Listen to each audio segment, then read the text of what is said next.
Hello, everyone. This is John Mack. Welcome to Salt River Truth, where the facts run free.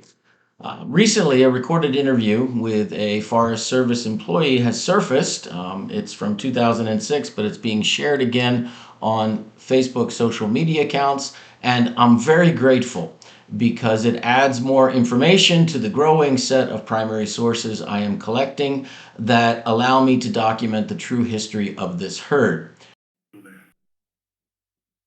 I always remind my students that two very important questions we always need to ask about any source is when and where. When did this happen? What else was going on at the time? Where did it happen? And how does that place shape what it means? Now, this is important as we move to listen to Curtis Johnson. His interview, as he will explain, describes his experience at the Mesa Ranger District from 1966 to 1969. That's a critical time frame. It means he is discussing something that he experienced before the 1971 Wild Horse Annie Act and before the extensive 1973 federal investigation into the origins of the herds previously considered to be wild by the Forest Service and the Bureau of Land Management. His perspective then comes from that pre-71, pre-73 time frame. Notice that in addition to describing time, that Johnson also talks about a herd, and he uses specific geographic terms. He does it twice. A herd around Red Mountain and the Salt River. That's significant because Red Mountain is on reservation land. Horses roamed freely back and forth across that landscape. The fence along the lower Salt wasn't even built until 2019. So again, he's describing horses that roam around Red Mountain and the Salt. There's no fence. The horses are going back and forth. So what do we take from this? This oral history is valuable, and I thank those who have been sharing this video so much because it helps us better understand what Forest Service investigators discovered in 1973, which I've talked about in a previous video.